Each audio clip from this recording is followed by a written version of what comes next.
Good evening everyone. Welcome to important supreme court judgement series అమ్మ. So డీటెయిల్డ్గా important judgements ఏవైతే ఉన్నాయో వాటిని కవర్ చేద్దాం. సో పూర్తిగా అర్థమయ్యే విధంగా, మీరు ఈజీగా గుర్తుపెట్టుకునే విధంగా, కాన్సెప్చువల్ క్లారిటీ ఈజీగా వచ్చే విధంగా, లేమన్కి కూడా అర్థమయ్యేటట్టు చెప్పే ప్రయత్నం చేద్దాం. జాగ్రత్తగా వినండి, మీకు ప్రతిదీ డీటెయిల్డ్గా అర్థమవుతుంది. సో ఒక్కసారి మన వీడియోలోకి వెళ్ళే ముందు let me once talk about our Indian polity infinity course. Indian polity infinity కోర్స్ని ఎక్స్క్లూజివ్గా సురేష్ సార్ అండ్ నేను ఇద్దరం హ్యాండిల్ చేయడం అనేది జరుగుతుంది. కాన్స్టిట్యూషనల్ ఫ్రేమ్వర్క్ వరకు సురేష్ సార్ చెప్తారు, తర్వాత అంతా నేను చెప్పడం అనేది జరుగుతుంది. So it is useful for UPSC, APSC, TSPSC అమ్మ, ఎవరైనా చక్కగా తీసుకోవచ్చు. నేను సురేష్ సార్ ఇద్దరం కలిపి హ్యాండిల్ చేస్తాం. చక్కగా complete Indian polity Laxmikanth textbook డీటెయిల్డ్గా కవర్ అవ్వడం అనేది జరుగుతుంది. We will make things easy for you. Next వెంటనే క్లాస్ వినంటే ఒకసారి లక్ష్మీకాంత్ తీశారనుకోండి, ఓ సార్ ఇదే కదా, ఇంతేనా సార్ చెప్పింది, మీకు అంత ఈజీగా చేసేటటువంటి బాధ్యత మాది. వెరీ అఫోర్డబుల్ ఫీలో లైఫ్ టైం వ్యాలిడిటీతో అందిస్తున్నామమ్మా. సో జాగ్రత్తగా గుర్తుపెట్టుకోండి, రికార్డెడ్ అండ్ సింగిల్ పేమెంట్ చేస్తే 5,000 రూపీస్కే మీకు రావడం అనేది జరుగుతుంది. రికార్డెడ్ అండ్ ఇన్స్టాల్మెంట్స్ కావాలి అంటే 6,000. సో 2,000 చొప్పున 3 ఇన్స్టాల్మెంట్స్లో కట్టుకోవచ్చు. Live plus recorded single payment up front చేస్తే 7,000. లైవ్ ప్లస్ రికార్డెడ్ కావాలి, ఇన్స్టాల్మెంట్స్ కావాలంటే 8,000. డీటెయిల్డ్గా ప్రతి ఒక్క టాపిక్ని ప్రతి ఒక్క లక్ష్మీకాంత్ మొత్తం పుస్తకాన్ని అంతా డీటెయిల్డ్గా కవర్ చేయడం అనేది జరుగుతుంది. సో జాయిన్ అవ్వాలి అనుకుంటే ఇది ప్రత్యూష మేడం నెంబర్. మమ్మల్ని నమ్మి జాయిన్ అవ్వండి. మీ నమ్మకం అయితే ఒమ్ము కాదు. పునాదుల నుంచి, లోతుల నుంచి మొదలుపెట్టి పూర్తి అడ్వాన్స్ లెవెల్ వరకు మిమ్మల్ని తీసుకెళ్లే పూర్తి బాధ్యత మాది. మీకు అర్థమయ్యేటట్టు ఎన్నిసార్లు కావాలి అడిగితే అన్నిసార్లు మీకు చెప్పేటటువంటి బాధ్యత మాది. ఓకేనా? రైట్. ఒకసారి మరి ఈరోజు మన తాలూకా A K Gopalan versus state of Madras case గురించి తెలుసుకుందాం. జాగ్రత్తగా వినండి. చాలామంది కాంప్లెక్స్ అని భావిస్తారు, ఈజీగా చెప్పుకుందాం, మీకు ఈజీగా అర్థమవుతుంది. So very very important, AK Gopalan versus state of Madras case అండి. ఇంతకీ ఏంటి కథ, బ్యాక్గ్రౌండ్ అనేది ముందు తెలుసుకోవాలి. ఇంతకీ ఏకే గోపాలన్ అంటే ఎవరు? అలియాత్ కుటియారి గోపాలన్ ఎవరైతే ఉన్నారో, అలియాస్ ఏకే గోపాలన్ ఎవరైతే ఉన్నారో, he is a Indian communist politician అండి. ఈయన communist politician. Indian National Congress ఏదైతే ఉంటుందో, భారతదేశానికి స్వాతంత్రం రాకముందు ఫ్రీడమ్ ఫైటర్గా ఇండియన్ నేషనల్ కాంగ్రెస్లో కూడా ఈయన జాయిన్ అవ్వడం అనేది జరుగుతుంది.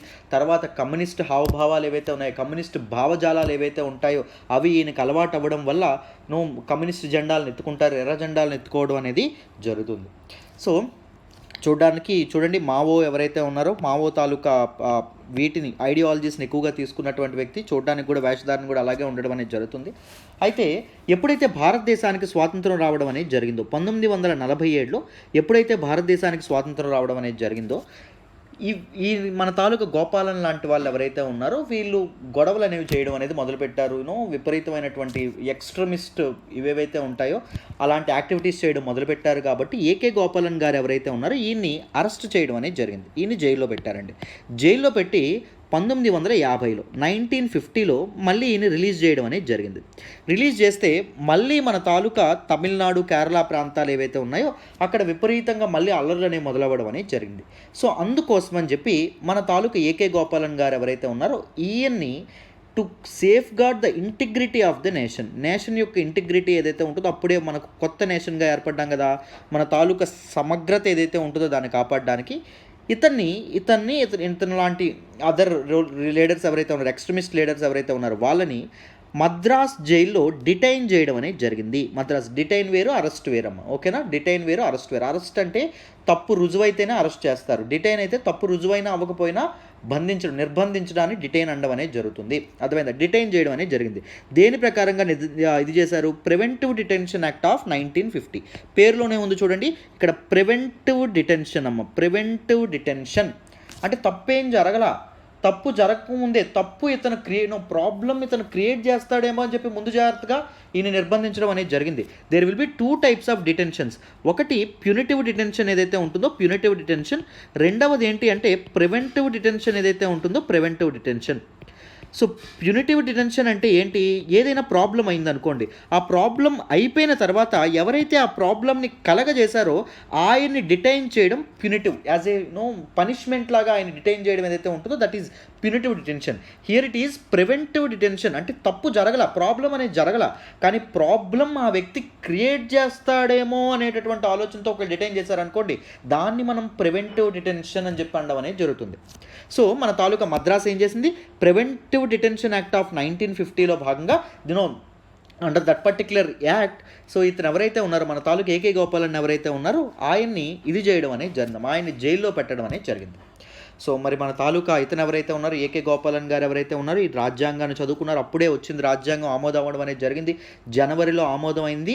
మన తాలూకా ఏకే గోపాల్ని డిసెంబర్లో అరెస్ట్ చేశారు. సో ఈయన రాజ్యాంగాన్ని చదువుకున్నారు. రాజ్యాంగంలో ఇంకా ముఖ్యంగా పార్ట్ 3 ఏదైతే ఉంటుందో, పార్ట్ 3 ఆఫ్ ద కాన్స్టిట్యూషన్ 3వ భాగం ఏదైతే ఉంటుందో దానిలో ఎన్ని అధికారులు ఉంటాయంటే, ఏ అధికారులు ఉంటాయంటే ఆర్టికల్ 12 నుంచి ఆర్టికల్ 35 వరకు ఉండడం అనేది జరుగుతుంది. వీటన్నింటినీ ఫండమెంటల్ రైట్స్ అంటాం. మీ ఎగ్జామ్ పాయింట్ ఆఫ్ వ్యూలో ఈ ఫండమెంటల్ రైట్స్, ప్రాథమిక హక్కులు అనేవి చాలా చాలా ఇంపార్టెంట్. ఈయన ఏకే గోపాలన్ గారు ఎవరైతే ఉన్నారో ఇంకా గట్టిగా చదువుకున్నారండి ఈ ఫండమెంటల్ రైట్స్ ఏవైతే ఉంటాయో ఫండమెంటల్ రైట్స్. వెంటనే మద్రాస్ గవర్నమెంట్ ఏదైతే ఉంటుందో, అప్పటి మద్రాస్ గవర్నమెంట్ ఏదైతే ఉంటుందో ఇప్పుడు తమిళనాడు అయిందిరండి, ఆ మద్రాస్ గవర్నమెంట్ మీద ఎగనెస్ట్గా, సో మద్రాస్ గవర్నమెంట్ అనేది రాజ్యాంగాన్ని వైలేట్ చేస్తుంది, ముఖ్యంగా రాజ్యాంగం తన పౌరులకు కల్పించినటువంటి ప్రాథమిక హక్కులు ఏవైతే ఉంటాయో వాటిని బలవంతంగా లాగేసుకుంటుంది అని చెప్పి ఆయన ఎక్కడికి వెళ్ళడం అనేది జరిగింది? మన తాలూకా సుప్రీంకోర్టు ఏదైతే ఉంటుందో, ఎపెక్స్ కోర్టు ఏదైతే ఉంటుందో సుప్రీంకోర్టుకి వెళ్ళడం అనేది జరిగింది. రైట్. ప్రివెంటివ్ డిటెన్షన్ తప్పు చేయకుండానే పాపం మన అరెస్ట్ చేశారు. మీకు కూడా అనిపించవచ్చు, నిజమే కదా, తప్పు చేయకుండా ఎలా అరెస్ట్ చేస్తారండి, తప్పు చేస్తాడేమో అనేటటువంటి ఆలోచనతో అసలు ఎలా చేస్తారు అరెస్ట్? ఆయన్ని ఎవరికైనా ఇబ్బందిగా ఉంటుంది, కరెక్ట్ కాదు కదా. మరి ఆయనకు కూడా కరెక్ట్ కాదనిపించింది, అందుకే ఆయన సుప్రీంకోర్టుకి వెళ్ళాడు. సుప్రీంకోర్టు ఎదురుగా 4 articles of fundamental rights, so ప్రాథమిక హక్కుల్లోని 4 అధికరణలు ఏవైతే ఉన్నాయో అవి క్వశ్చన్లోకి రావడం అనేది జరిగింది. ఏంటి క్వశ్చన్ మార్కులోకి వచ్చాయి చూద్దాం, జాగ్రత్తగా వినండి. So what are the articles under question? ఏంటి ఆర్టికల్స్ అనేవి దీనిగా ఉన్నాయి అంటే, ఆర్టికల్ 13 ఆఫ్ ద కాన్స్టిట్యూషన్ ఒకటి, article 19 of the constitution 2, the most important article 21 of the constitution which is called the bedrock of the constitution అంటాము. తర్వాత article 22 of the constitution ఏదైతే ఉంటుందో, రాజ్యాంగంలో 22వ అధికారం ఏదైతే ఉంటుందో, ఈ 4 క్వశ్చన్లోకి రావడం అనేది జరిగింది. సో ఇప్పుడు మన సుప్రీంకోర్టు ఏం చేయాలి? మీ అందరికీ తెలుసు, supreme court is the guardian of people's rights. ప్రజల హక్కుల్ని కాపాడేటటువంటి కోర్టు ఏంటి? సుప్రీంకోర్టు ఏదైతే ఉంటుందో, సుప్రీంకోర్టు న్యాయ వ్యవస్థ కదా, ప్రజల హక్కుల్ని కాపాడాలి. దాంతోపాటు it is the interpreter of the constitution, అంటే రాజ్యాంగాన్ని ఇంటర్ప్రిట్ చేసేటటువంటి అధికారం కూడా, హక్కు కూడా ఎవరికి ఉండడం అనేది జరిగింది? సుప్రీంకోర్టుకు ఉండడం అనేది. బాధ్యత ఎవరి మీద విడిచిపెట్టారండి? సుప్రీంకోర్టుకు విడిచిపెట్టారు. మరి ఈ అధికారాలు ఏవైతే ఉన్నాయి, ఈ అధికారాలను ఇంటర్ప్రిట్ చేయమని చెప్పి ఈయన చెప్పడం అనేది జరిగింది. ఈ అధికారాలను ఉపయోగించి, సో ఈ తాలూకా యాక్ట్ ఏదైతే ఉంటుందో, నన్ను డిటైన్ చేశారు కదా, ఈ డిటెన్షన్ ఏదైతే ఉంటుందో it is violating these particular articles అని ఆయన అంటున్నారు. ఎవరు? ఏకే గోపాలన్ ఎవరైతే ఉన్నారో ఏకే గోపాలన్. సో ఏమేమి అంటున్నారో చూద్దాం, జాగ్రత్తగా వినండి. మొదటిది ఆర్టికల్ 13 అమ్మ. సో ఇది ఏమంటున్నారు అంటే, నాకు కొన్ని అధికరణలు అనేవి, ఆర్టికల్ 13 ఏం చెప్తుందో చూడండి. The laws which are inconsistent with fundamental rights, ఏవైతే చట్టాలు ప్రాథమిక హక్కులకి సమాంతరంగా లేవో, ప్రాథమిక హక్కులకు అనుగుణంగా లేవో, వైలేట్ చేస్తున్నాయో, they should be called ultra vires. అర్థమైందా? అవి వాయిడ్ అవ్వాలి అని చెప్పడం అనేది జరిగింది. దే ఆర్ నాట్ వ్యాలిడ్ అని చెప్పి ప్రకటించాలి అని చెప్పడం అనేది జరిగింది. అర్థమైందా? సో ఈయన ఏమంటున్నాడు, నా దగ్గర ఉన్నటువంటి కొన్ని ఫండమెంటల్ రైట్స్ అనేవి నాకు పోతున్నాయి కదా, సో అందుకే ఈ చట్టం ఏదైతే ఉంటుందో, ఏంటి, ప్రివెంటివ్ డిటెన్షన్ యాక్ట్ ఆఫ్ 1950 ఏదైతే ఉంటుందో దాన్ని వాయిడ్గా సుప్రీంకోర్టు ప్రకటించాలని చెప్పి ఈయన బాధ. రెండవది చూడండి, article 19 of the constitution. Article 19 ఏమిస్తుంది అంటే, ఫ్రీడమ్, కొన్ని స్వేచ్ఛలు ఇవ్వడం అనేది జరుగుతుంది. ఈ స్వేచ్ఛల్లో ఇక్కడ 4వది అబ్జర్వ్ చేయండి అమ్మా, అబ్జర్వ్ చేయండి. To move freely through out the territory of India. A freedom ఇచ్చింది? సో భారతదేశం మొత్తాన్ని ఈజీగా తిరిగేటటువంటి, ఫ్రీగా మూవ్ అయ్యేటటువంటి అధికారాన్ని మనకు రాజ్యాంగం ఇచ్చింది. కానీ ప్రివెంటివ్ డిటెన్షన్ ద్వారా ఏం చేయడం అనేది జరిగింది ప్రివెంటివ్ డిటెన్షన్ ద్వారా? ఈ తాలూకా ఆర్టికల్ 19 క్లాజ్ 1 క్లాజ్ డి ఈ పౌరుడికి, మన తాలూకా ఏకే అందరికీ సిటిజన్స్కి ఇచ్చింది కదా, ఏకే గోపాలం కూడా ఇచ్చింది. ఏంటి? ఫ్రీగా మూవ్ అయ్యేటటువంటి అధికారం. కానీ ఈయన ఏం చేశారు? డిటైన్ చేయడం, నిర్బంధించడం అనేది జరిగింది కదా. సో ఆయన కట్టేశారు కదా. సో అది కూడా నాకు వైలేట్ అవ్వడం అనేది జరిగింది అంటారు ఆయన. దాంతోపాటు article 21 of the constitution, article 21 of the constitution is called bedrock of the constitution అంటామమ్మా. సో ఇది ఏం చెప్తుంది? No person shall be deprived of his life or personal liberty except according to procedure established by law. So personal లిబర్టీని ఒక వ్యక్తి నుంచి లాగేసుకోకూడదు అని చెప్పడం అనేది జరిగింది. మరి నా పర్సనల్ లిబర్టీ, నా వ్యక్తిగత స్వేచ్ఛను లాగేసుకున్నారు కదా నేను డిటైన్ చేసి అని చెప్పి ఈయన కూర్చున్నాడండి. ఆర్టికల్ 22లో ఏం చెప్తున్నారు చూడండి. Article 22 of the constitution states that no person who is arrested shall be detained in the custody without being informed of it.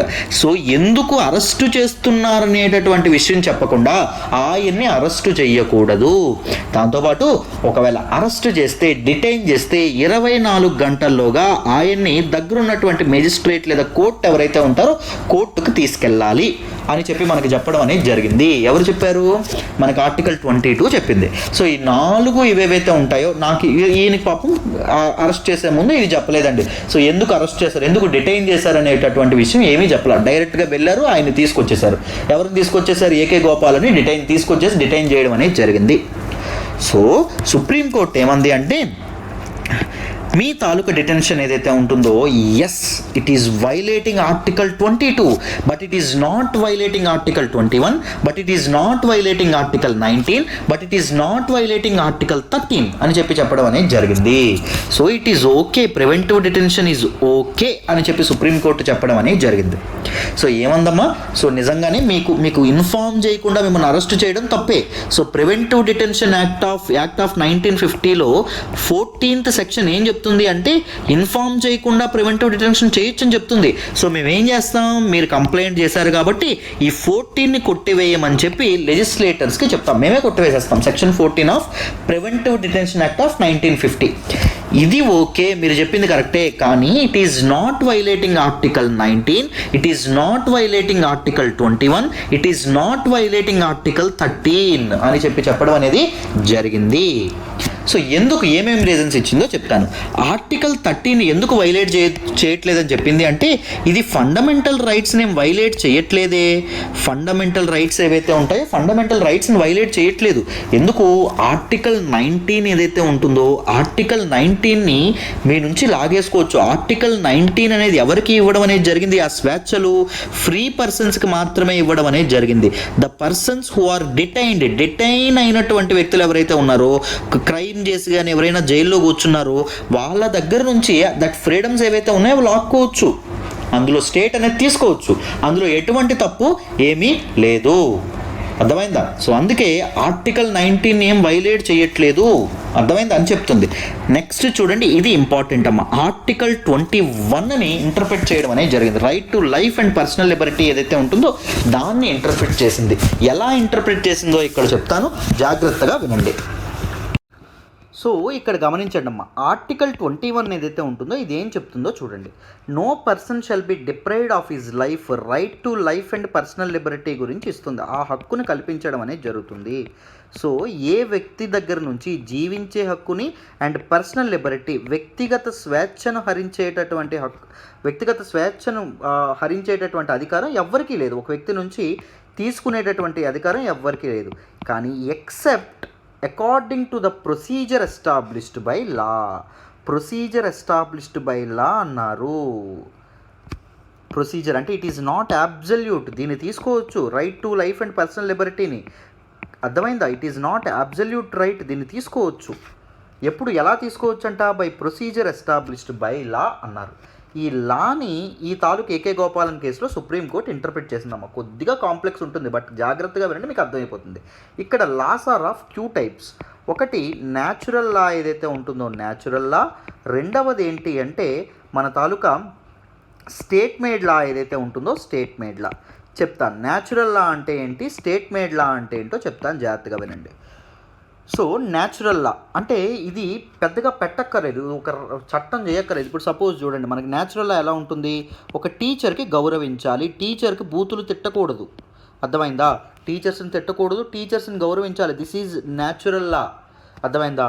రెండవది, సో ఒకరి తాలూకా ప్రాపర్టీని ఇంకొకరు దోచుకోకూడదు, లాక్కోకూడదు, ఇట్ ఈజ్ న్యాచురల్ లా, అందరికీ తెలిసిందే, నిజంగా లాక్కోకూడదు, అందరికీ తెలిసిందే, అవునా కదా? సో మరి స్టేట్ మేడ్ లా అంటే ఏంటి? చట్టం, మన తాలూకా లెజిస్లేచర్ ఏదైతే ఉంటుందో, లెజిస్లేచర్ అనేటటువంటి పార్లమెంటు కానీ లేకపోతే అసెంబ్లీలు కానీ చట్టం ద్వారా తీసుకొచ్చేటటువంటి ఒక లా ఏదైతే ఉంటుందో law. So state made law ఏదైతే ఉంటుందో, state made law inconsistent with natural law ఉండొచ్చు, ఇన్కన్సిస్టెంట్ విత్ న్యాచురల్ లా అంటే మనకి న్యాచురల్ లాతో ఇదిగా ఉండొచ్చు, లేకపోతే న్యాచురల్ లాకి ధిక్కరిస్తూ కూడా ఉండొచ్చు. సో ఒకవేళ స్టేట్ మేడ్ లా ఏం చేశారు, ప్రతి ఒక్క స్టూడెంట్ టీచర్ బాగా చెప్పకపోతే టీచర్ని కొట్టచ్చు అని చెప్పారు అనుకోండి, ఏంటి, that is not in line with natural law. ఎందుకంటే ఎలా ఉన్నా టీచర్ని గౌరవించాల్సినటువంటి బాధ్యత నీది, టీచర్కి రెస్పెక్ట్ ఇవ్వాల్సినటువంటి బాధ్యత నీది. ప్రాపర్టీ, ఎలాంటి ప్రాపర్టీ అయినా దాన్ని వేరే వాళ్ళ ప్రాపర్టీ నువ్వు ముట్టుకోకూడదు, వాళ్ళని ఎంక్రోచ్ చేయకూడదు, అది తప్పు, that is natural law. But state అనేది ఇది చేసింది అనుకోండి, స్టేట్ అనేది విత్ డ్యూ ప్రాసెస్ చేసింది అనుకోండి, ఆ చట్టాన్ని ఏం జరుగుతుంది, ఆ చట్టాన్ని నువ్వు ఇది చేయొచ్చా, ఆ చట్టాన్ని నువ్వు ఫాలో అవ్వాలా లేకపోతే ఫాలో అవ్వకూడదు, ఆ చట్టం ప్రకారంగా నీ తాలూకా right to life and personal లిబర్టీని లాగేసుకోవచ్చా లాగేసుకోకూడదా అనేటటువంటి క్వశ్చన్ మార్క్ ఇక్కడ ఏర్పడడం అనేది జరిగింది. సో ఇక్కడ మన తాలూకా సుప్రీంకోర్టు ఒక నారోయిస్ట్ ఒపీనియన్ అనేది చేయడం అనేది జరిగింది. ఏం చెప్పింది, న్యాచురల్ లా ఏదైతే ఉంటుందో న్యాచురల్ లాని అండర్మైన్ చేసి స్టేట్ మేడ్ లా ఏదైతే ఉంటుందో దీనికి కాస్త ఎక్స్ట్రా ఎంఫసిస్ అనేది ఇవ్వడం అనేది జరిగిందమ్మా, అర్థమైందా? సో ఇక్కడ మన తాలూకా ఇదేం చెప్పింది అంటే, ఇక్కడ law means state made law అని చెప్పడం అనేది, that might be either against natural law or in line with natural law, but government ఏదైతే చట్టం చేస్తుందో దాని ప్రకారంగా లాగేసుకోవచ్చు. అంటే ప్రభుత్వం ఏదో ఒక చట్టం, ఎలాంటి చట్టం చేసైనా right to life and personal లిబర్టీని లాగేసుకోవచ్చు అని చెప్పింది. ఇక్కడ చూడండి, ఇక్కడ కింద గమనించండి, this procedure established by law అంటే చూడండి, it does not seek whether the laws made by parliament is fair, just and not arbitrary. So నిజంగా మన తాలూకా చట్టాలనే ఫెయిర్గా ఉన్నాయా, జస్టిఫైబుల్గా ఉన్నాయా, కరెక్ట్గా ఉన్నాయా అని దీనికి అవసరం లేదు. ఇక్కడ ఏంటి, procedure established by law means a law duly enacted in is valid even it's contrary to principles of justice and equity. So duly enacted, చట్టం ఎలా అవ్వాలో ఒకవేళ అలా ఆ చట్టాన్ని చేస్తే, ఆ చట్టం ఒకవేళ ఎలా అవ్వాలో అలా చేస్తే it is valid, okay, even though ఎలా అయినప్పటికీ contrary to principles of justice and equality, ఒక గవర్నమెంట్ చేసినటువంటి చట్టం న్యాయానికి అండ్ దాంతోపాటు సమానత్వానికి ఎగనెస్ట్గా ఉన్నప్పటికీ గవర్నమెంట్ ఎలా చట్టాన్ని చేయాలో అలా చేసింది అనుకోండి విత్ ద ప్రొసీజర్, అది ఓకే అని చెప్పడం అనేది జరిగింది. The strict following of the procedure established by law may raise the risk of compromise to life and personal liberty of individuals. So procedure established by law ఏదైతే ఉంటుందో దీన్ని స్ట్రిక్ట్గా follow అయ్యారు అనుకోండి, ఏం జరుగుతుంది, వ్యక్తుల యొక్క personal right to life and personal లిబర్టీకి ఎగనెస్ట్గా గవర్నమెంట్ ఏం చేయొచ్చు, చట్టాలు చేసేటటువంటి పరిస్థితులు ఏర్పడతాయి. అది చాలా చాలా పెద్ద థ్రెట్ అవుతుందని చెప్పడం అనేది జరిగింది. చూసారా, మరొక్కసారి మీకు ఈ ఎగ్జాక్ట్గా జడ్జిమెంట్ ఏం చెప్పిందో చూపిస్తాను చూడండి. సో చూడండి అన్న, the supreme court has taken a narrow interpretation of the article 21 in the case. Article 21కి నారో ఇంటర్ప్రిటేషన్ అనేది చేయడం అనేది జరిగింది. ఎందుకు, ఏం చెప్పింది, ప్రొసీజర్ ఎస్టాబ్లిష్డ్ బై లాకి ఓటేయడం అనేది జరిగింది. ఏంటి, ప్రొసీజర్ ఎస్టాబ్లిష్డ్ బై లా, దీనికి ఓటేయడం అనేది జరిగింది. గవర్నమెంట్ ఎలా చట్టం చేయని, అది కరెక్ట్ అవ్వని తప్పవని, గవర్నమెంట్ చేసినటువంటి చట్టం ప్రకారంగా నువ్వు నడుచుకోపోయావో, గవర్నమెంట్ ఒకవేళ సపోజ్ చెప్తాను చూడండి, గవర్నమెంట్ ఏం చెప్పింది అంటే, మీరు భోజనం చేస్తే, ఫుడ్ తింటే మిమ్మల్ని అరెస్ట్ చేస్తామని చెప్పింది అనుకోండి, మిమ్మల్ని అరెస్ట్ చేసి మీ personal right to life and personal లిబర్టీని ఇది చేస్తామని చెప్పింది అనుకోండి, ఇక్కడ సుప్రీంకోర్టు ఏముంది అంటే అది కరెక్టే అని చెప్పడం అనేది జరిగింది. చట్టం చేశారు కదా, మరి చట్టం దాన్ని బట్టే ఉండాలని చెప్పింది. కానీ ఇక్కడ ఏం మర్చిపోయింది, డ్యూ ప్రాసెస్ ఆఫ్ లా, ఆ చట్టం నిజంగా సరిగ్గా చేయబడిందా, that in line with natural లాస్కి లైన్లో దానికి దీనిగా ఉందా లేదా? ఎవరైనా నవ్వుతారా లేదా? ఫుడ్ మీరు తింటే మిమ్మల్ని అరెస్ట్ చేస్తామంటే ఎవరైనా నవ్వుతారా లేదండి? నవ్వుతారు కదా. సో న్యాచురల్ లా ఏదైతే ఉంటుందో న్యాచురల్ లాకి లైన్ ఉందా లేదా అని ఆలోచించేది due process of law. Due process of లా అనేటటువంటిది అమెరికన్ కాన్స్టిట్యూషన్లో, యుఎస్ కాన్స్టిట్యూషన్లో ఒక భాగం. So procedure established by law ఏదైతే ఉంటుందో ఇది యూకే కాన్స్టిట్యూషన్, మన తాలూకా ఇంగ్లాండ్ కాన్స్టిట్యూషన్ ఏదైతే ఉంటుందో దానిలో ఉన్నటువంటి ఒక భాగం, బ్రిటిష్ కాన్స్టిట్యూషన్లో ఉన్నటువంటి భాగం. సో మనం బ్రిటిష్ కాన్స్టిట్యూషన్ నుంచి ప్రొసీజర్ ఎస్టాబ్లిష్డ్ బై లా తీసుకున్నాం, డ్యూ ప్రాసెస్ ఆఫ్ లా తీసుకోలేదు కాబట్టి సో ఇదేం జరుగుతుంది, ఈ కేసుకి ఎగనెస్ట్గా మీరు మద్రాస్ హైకోర్టుదే న్యాయం ఉంది, మిమ్మల్ని డిటైన్ చేయొచ్చు అని చెప్పడం అనేది జరిగిందమ్మా. It is held that the protection under Article 21 is valid only against the arbitrary executive action and not from arbitrary legislative action. So ikkada em cheppindi, held that protection under Article 21, Article 21 ki against ga protection edaithe untundo, Article 21 meeku ichetatvanti protection edaithe untundo, it is available only against arbitrary executive action, kani legislative action kaadu. Ippudu chattamlo edaina cheppindi anukondi, chattamlo ippudu suppose పలానాలా arrest చేయాలి, పలానాలా తీసుకురావాలి, పలానాలా మనకు judge ముందు తీసుకెళ్ళాలి, పలానా విధంగా fine వేయాలి, ఇలా చెప్పడం అనేది జరిగింది అనుకో, పలానా ఫెసిలిటీస్ అనేవి ఏర్పాటు చేయాలని చెప్పింది అనుకో. కోర్టు ఏం చెప్పింది అంటే ఏదైతే ఈ చట్టంలో చేశారో, ఈ చట్టంలో ఏవైతే రూల్స్ ఉన్నాయో ఆ రూల్స్ సరిగ్గా పాటించారో లేదో చూస్తాం కానీ, ఇంప్లిమెంట్ చేశారో లేదో చూస్తాం కానీ, ఆ చట్టంలో ఉన్న పాయింట్స్ సరైనవో లేదో మాకు సంబంధం లేదు, మేము చూడం.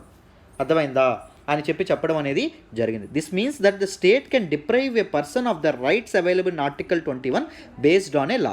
దీని అర్థం ఏంటి, గవర్నమెంట్ ఏదైతే ఉంటుందో గవర్నమెంట్ ఒక చట్టాన్ని చేసి ఆర్టికల్ 21 ఒక సిటిజన్కి ఇచ్చినటువంటి రైట్స్ ఏవైతే ఉంటాయో, హక్కులు ఏవైతే ఉంటాయో వాటిని గవర్నమెంట్స్ లాగేసుకోవచ్చు అని సుప్రీంకోర్టు ఒక విప్ ఏదైతే ఉంటుందో విప్పునివ్వడం అనేది జరిగింది. అర్థమైందా? మీకు అర్థమైందా తేడా? ప్రొసీజర్ ఎస్టాబ్లిష్డ్ బై లాకి, దాంతోపాటు due process of లాకి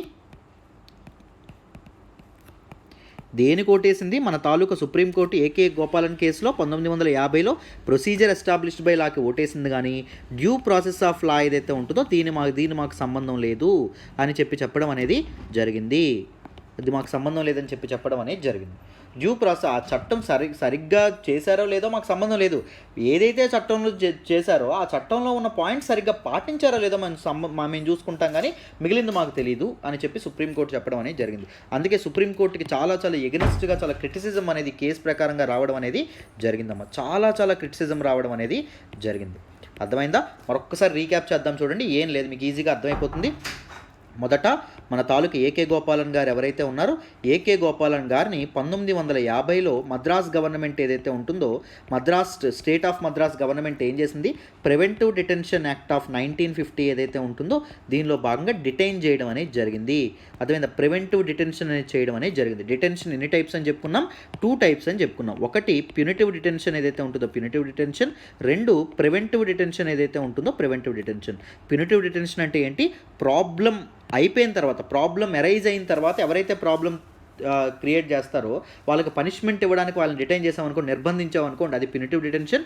preventive detention అంటే ఏంటి, ప్రాబ్లం అవ్వకముందే వాడు ప్రాబ్లం చేస్తాడేమో అని గెస్ట్ చేసి నిర్బంధించామనుకోండి, దాన్ని ప్రివెంటివ్ డిటెన్షన్ అంటాం. సో ప్రివెంటివ్ డిటెన్షన్ ఎప్పుడైతే చేశారో మన తాలూకా ఇతను ఏకే గోపాలన్ ఎవరైతే ఉన్నారో ఆయన ఏం చేశారు, స్టేట్ ఆఫ్ మద్రాస్కి ఎగనెస్ట్గా సుప్రీంకోర్టుకి వెళ్ళారు.